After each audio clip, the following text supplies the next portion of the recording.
السلام علیکم ورحمۃ اللہ وبرکاتہ۔ امید ہے آپ سب لوگ خیریت سے ہوں گے اور آپ لوگ کی دعاؤں سے الحمدللہ میں بھی بالکل ٹھیک ہوں۔ تو آج میں آپ کے لوگوں کے لیے کچھ نئی چیزیں لے کر آئی ہوں۔ سب سے پہلے میں آپ کو بتانے والی ہوں کہ بیمار کی نماز کا بیان۔ بیمار کے لیے کس حالت میں بیٹھ کر نماز پڑھنا جائز ہوتا ہے؟ جبکہ بیمار میں بالکل کھڑے ہونے کی طاقت نہ ہو، یا کھڑے ہونے سے سخت تکلیف ہوتی ہو، یا مرض کے بڑھ جانے کا اندیشہ ہو، یا سر میں چکر آ کر گر جانے کا خوف ہو، یا کھڑے ہونے کی طاقت تو ہے لیکن رکوع سجدہ نہیں کر سکتا، تو ان سب صورتوں میں بیٹھ کر نماز پڑھنا جائز ہے۔ پھر اگر رکوع سجدہ کر سکتا ہے تو رکوع سجدے کے ساتھ، اور نہیں کر سکتا تو رکوع سجدے کے اشاروں سے نماز پڑھ لے۔ رکوع اور سجدے کے اشارے سر جھکا کر کرے، اور رکوع کے اشارے سے سجدے کے اشارے میں سر کو زیادہ جھکائے۔ اب دوسرا سوال ہے، اگر کوئی شخص پورا قیام نہیں کر سکتا لیکن تھوڑی دیر کھڑا ہو سکتا ہے، اس کا کیا حکم ہے؟ تو اس کا حکم یہ ہے کہ جتنی دیر کھڑے ہونے کی طاقت اس میں ہے، وہ اتنی دیر کھڑا ہونا اس کے لیے ضروری ہے۔ تو اس کے بعد سوال ہے، اگر مریض میں بیٹھ کر بھی نماز پڑھنے کی طاقت نہ ہو تو کیا کرے؟ تو اس کا جواب ہے، لیٹے لیٹے نماز پڑھ لیں۔ لیٹ کر نماز پڑھنے کی صورت یہ ہے کہ چت لیٹے اور پاؤں قبلے کی طرف کرے، لیکن پھیلانا نہیں چاہیے۔ گھٹنے کھڑے رکھے اور سر کے نیچے تکیہ وغیرہ رکھ کے ذرا اونچا کر لیں، اور رکوع سجدے کے لیے سر جھکا کر اشارے سے نماز پڑھے۔ یہ صورت تو افضل ہے، اور جائز یہ بھی ہے کہ شمال کی جانب سر کر کے داہنی کروٹ پر، یا جنوب کی جانب سر کر کے بائیں کروٹ پر لیٹے اور اشارے سے نماز پڑھ لے۔ ان دونوں صورتوں میں سے دائیں کروٹ پر لیٹنا افضل ہے۔ اب سوال ہے کہ اگر بیمار میں سر سے اشارہ کرنے کی بھی طاقت نہ ہو تو کیا حکم ہے؟ تو اس کا جواب ہے، جب سر سے اشارہ بھی نہ کر سکے تو نماز مؤخر کرے۔ پھر اگر ایک رات دن سے زیادہ اس کی یہی حالت رہی تو چھٹی ہوئی نماز کی قضا بھی اس کے ذمہ نہیں۔ ہاں، اگر ایک رات دن یا اس سے کم میں اسے سر سے اشارہ کرنے کی بھی طاقت آ گئی تو چھٹی ہوئی نمازوں کی جو 5 نمازیں یا اس سے کم ہوں گی، قضا اس کے ذمہ لازم ہوگی۔ تو اب بات کرتے ہیں مسافر کی نماز کا بیان۔ ٹھیک ہے، تو کتنی دور کے سفر کا ارادہ کرنے سے آدمی مسافر ہوتا ہے؟ تو اس کا جواب ہے، شریعت میں مسافر اس کو کہتے ہیں جو اتنی دور کا ارادہ کر کے نکلے جہاں 3 دن میں پہنچ سکے۔ 3 دن میں پہنچنے سے یہ غرض نہیں کہ سارا دن چل کر 3 دن میں پہنچے، بلکہ ہر روز صبح سے زوال تک چلنا معتبر ہے، اور چال سے درمیانی درجے کی چال اور دن سے چھوٹا دن مراد ہے۔ پھر اس کے بعد سوال ہے، درمیانی درجے کی چال سے کیا مراد ہے، اور 3 دن کی مسافت کتنی میل ہوتی ہے؟ تو جواب ہے، درمیانی درجے کی چال سے پیدل آدمی کی چال مراد ہے۔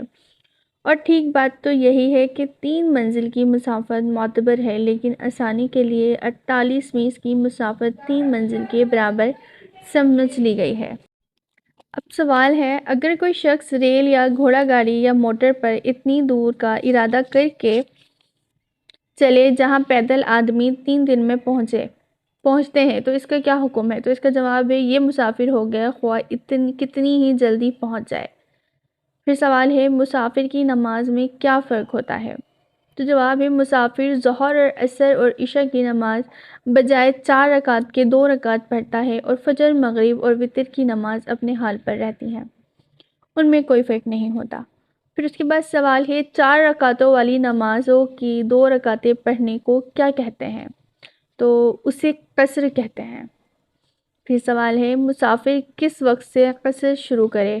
تو جواب ہے، جب اپنی بستی کی آبادی سے باہر نکل جائے اس وقت سے قصر کرنے لگے۔ اس کے بعد سوال ہے، مسافر کب تک قصر کرے؟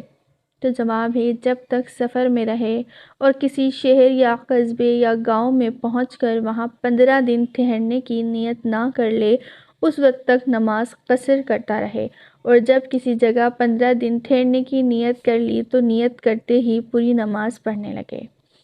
اس کے بعد سوال ہے، اگر کسی جگہ 2-4 دن ٹھہرنے کا ارادہ تھا لیکن کام پورا نہ ہوا، پھر 2-4 دن کی نیت کر لی، پھر کام پورا نہ ہوا اور پھر 2-4 دن کی نیت کر لی، اسی طرح 15 دن سے زیادہ گزر گئے تو کیا حکم ہے؟ تو اس کا جواب ہے جب تک اکٹھے 15 دن کی نیت نہ کرے نماز قصر پڑھنا چاہیے، اور اسی حالت میں 15 دن سے زائد بھی گزر جائے تب بھی کچھ مضائقہ نہیں۔ اس کے بعد سوال ہے اگر مسافر 4 رکعتوں والی نماز پوری پڑھ لے تو کیا حکم ہے؟ تو اس کا جواب ہے اگر دوسری رکعت پر قیدا کر لیا ہے تو آخر سجدہ سہو کر لینے سے نماز ہو جائے گی، لیکن قصداً ایسا کرنے سے گناہ گار ہوگا، اور بھولے سے ایسا ہو گیا تو گناہ بھی نہیں، اور اس صورت میں 2 رکعت فرض اور 2 نفل ہو جائیں گی۔ لیکن اگر دوسری رکعت پر قیدا نہیں کیا تو نماز فرض ادا نہ ہوگی، چاروں نفل ہو جائیں گے، فرض پھر دوبارہ پڑھیں۔ اس کے بعد سوال ہے اگر مسافر کسی مقیم کے پیچھے نماز پڑھے تو کیا حکم ہے؟ تو اس کا جواب ہے امام مقیم کی اقتداء کرنے سے مقتدی مسافر کی ذمہ بھی 4 رکعتیں فرض ہو جاتی ہیں۔ تو اس کے بعد سوال ہے اگر امام مسافر ہو اور مقتدی مقیم ہو تو کیا حکم ہے؟ تو اس کا جواب ہے مسافر اپنی 2 رکعتیں پوری کر کے سلام پھیر دے، اور سلام پھیرنے کے بعد مقتدیوں سے کہہ دے کہ تم اپنی نماز پوری کر لو، میں مسافر ہوں۔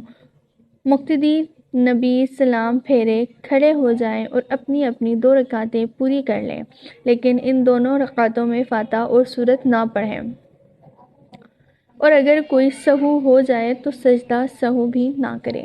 اس کے بعد سوال ہے چلتی ریل اور جہاز پر نماز جائز ہے یا نہیں؟ تو اس کا بھی جواب ہے چلتی ریل اور جہاز پر نماز جائز ہے اگر کھڑے ہو کر پڑھ سکے، چکر کھانے یا گرنے کا ڈر نہ ہو تو کھڑے ہو کر نماز پڑھنا ضروری ہے، اور کھڑے ہو کر نہ پڑھ سکے تو بیٹھ کر پڑھ لیں، اور اگر درمیانی نماز میں ریل یا جہاز کے گھوم جانے سے نمازی کا منہ قبلے کی طرف نہ رہے تو فوراً قبلے کی طرف پھر جانا چاہیے، ورنہ نماز نہ ہوگی۔ اچھا، ابھی جو میں نیکسٹ ٹاپک آپ لوگ کو بتانے والی تھی وہ تھا جمعے کی نماز کا بیان، ٹھیک ہے، لیکن جمعے کی نماز کا بیان میں بتا تو دوں آپ لوگوں کو، لیکن اس کے لیے آپ لوگ پلیز مجھے کمنٹ کریں، اور انشاءاللہ آج سنڈے ہے تو جمعے سے پہلے اگر آپ لوگ میں سے کوئی لوگ کمنٹ کرتے ہیں کہ جمعے کی نماز کا بیان آپ ہم لوگ کو بتائیں تو میں آپ لوگ کو ضرور بتاؤں گی۔ تو اس ٹاپک کو چھوڑ کے ہم اپنے اگلے ٹاپک پہ چلتے ہیں کہ نماز عیدین کا بیان۔ تو اس کے اندر سوال ہے عید کے دن کیا کیا کام سنت یا مستحب ہے؟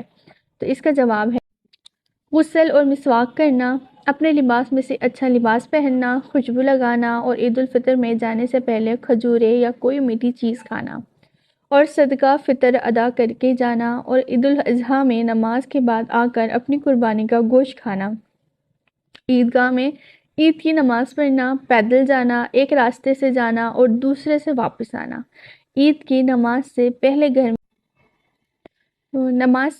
گھر میں یا عیدگاہ میں نفل نماز نہ پڑھنا، اور عید کی نماز کے بعد عیدگاہ میں نفل نہ پڑھنا۔ اس کے بعد سوال ہے عید الفطر کو جاتے ہوئے راستے میں تکبیر کہنا کیسا ہے؟ تو اس کا جواب ہے عید الفطر میں اگر آہستہ آہستہ تکبیر کہتا ہوا جائے تو مضائقہ نہیں، اور عید الاضحیٰ میں زور سے تکبیر کہتے ہوئے جانا مستحب ہے۔ اب سوال ہے عید کی نماز واجب ہے یا سنت؟ تو اس کا جواب ہے دونوں عیدوں کی نمازیں واجب ہیں، اور جن لوگوں پر جمعے کی نماز فرض ہے انہی پر عید کی نماز واجب ہے، اور جو شرطیں جمعے کی نماز کی ہیں وہی عید کی نماز کی ہے، مگر عیدین کی نماز کا وقت زوال سے پہلے ختم ہو جاتا ہے، اور عید کا خطبہ نہ تو فرض ہے اور نہ نماز سے پہلے ہی بلکہ نماز کے بعد خطبہ پڑھنا سنت ہے۔ اب سوال ہے عید کی نمازوں کی کتنی رکعتیں ہیں اور کس ترتیب سے پڑھی جاتی ہیں؟ تو اس کا جواب ہے دونوں عیدوں کی نماز 2 رکعت ہے، ان دونوں نمازوں کے لیے اذان اور تکبیر نہیں۔ پہلے نیت اس طرح کریں کہ میں عید الفطر یا عید الاضحیٰ کی واجب نماز مع 6 زائد تکبیروں کی اس امام کے پیچھے پڑھتا ہوں، پھر تکبیر تحریمہ کہہ کر ہاتھ باندھ لیں اور ثنا پڑھیں، پھر دونوں ہاتھ کا کانوں تک اٹھائے ہوئے اللہ اکبر کہہ کر دونوں ہاتھ چھوڑ دیں، پھر دوسری بار ہاتھ کانوں تک اٹھا کر اللہ اکبر کہیں، اور ہاتھ چھوڑ دیں۔ پھر تیسری بار ہاتھ کانوں تک اٹھا کر اللہ اکبر کہیں اور ہاتھ باندھ لیں۔ پھر امام تعوذ تسمیہ سورہ فاتحہ سورت پڑھ کر رکوع کرے۔ دوسری رکعت کے لیے جب کھڑے ہو تو امام پہلے قرات کرے، قرات سے فارغ ہو کر کانوں تک ہاتھ اٹھا کر تکبیر کہے اور ہاتھ چھوڑ دے۔ پھر کانوں تک ہاتھ اٹھا کر دوسری تکبیر کہے اور ہاتھ چھوڑ دے۔ پھر کانوں تک ہاتھ اٹھا کر تیسری تکبیر کہے اور ہاتھ چھوڑ دے۔ پھر بغیر ہاتھ اٹھائے چوتھی تکبیر کہہ کر رکوع میں جائے اور قاعدے کے مواقف نماز پوری کریں۔ پھر امام کھڑے ہو کر خطبہ پڑھے اور تمام لوگ خاموش بیٹھ کر سنیں۔ عید میں بھی جمعے کی تنہا 2 خطبے ہیں اور دونوں کے درمیان بیٹھنا مسنون ہے۔ تو سوال ہے ہمارے پاس، عید الاضحیٰ کے خاص احکام کیا ہے؟ تو اس کا جواب ہے، راستے میں زور سے تکبیر کہتے ہوئے جانا، نماز سے پہلے کچھ نہ کھانا، تکبیرات تشریق واجب ہونا۔ اس کے بعد ہمارے پاس سوال ہے، تکبیرات تشریف سے کیا مراد ہے؟ تو جواب ہے، ایام تشریق میں فرض نمازوں کے بعد تکبیریں کہی جاتی ہیں، انہیں تکبیرات تشریق کہتے ہیں۔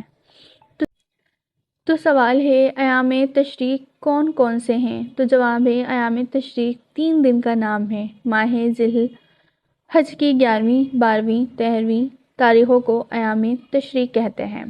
تو سوال ہے، تکبیرات تشریق کب سے کب تک واجب ہے؟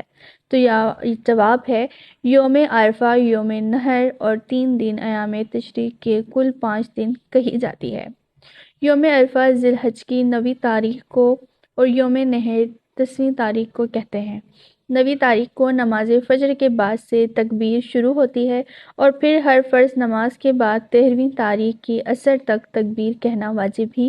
فرض کا سلام پھیرتے ہی آواز سے تکبیر کہنا چاہیے، البتہ عورتیں آواز سے نہ کہیں، اگر امام بھول جائیں جب بھی مقتدی ضرور کہیں۔ اس کے بعد سوال ہے، تو سوال ہے، تکبیر تشریق کیا ہے اور کتنی مرتبہ پڑھنی واجب ہے؟ تو جواب ہے، تکبیر تشریق یہ ہے، اللہ اکبر، اللہ اکبر، لا الہ الا اللہ، واللہ اکبر، اللہ اکبر، وللہ الحمد۔ اسے ہر فرض نماز کے بعد 1 مرتبہ پڑھنا واجب ہے۔ تو اس کے بعد ہمارے پاس بہت سی ٹاپک ابھی باقی ہیں اور ٹائم ہمارے پاس زیادہ ہے نہیں، تو انشاءاللہ نیکسٹ ویڈیو میں آپ لوگ کے لیے اور بھی اچھی باتیں لے کر آؤں گی۔ جیسے کہ میں نے کہا کہ نماز جمعہ کا بیان میرے پاس ہے، لیکن میں نے ابھی آپ کو نہیں دیا۔ آج اتوار کا دن ہے، جمعے سے پہلے روزانہ میں 2 ویڈیوز یا 1 ویڈیو ضرور بناتی ہوں، تو جمعے سے پہلے اگر میرے پاس کمنٹ آ جاتے ہیں نماز جمعہ کے بیان کے تو میں ضرور آپ لوگ کو بتاؤں گی۔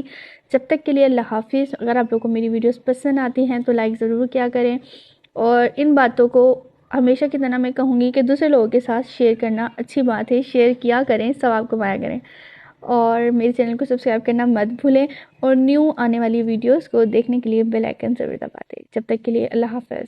Thank you for watching. Allah Hafiz.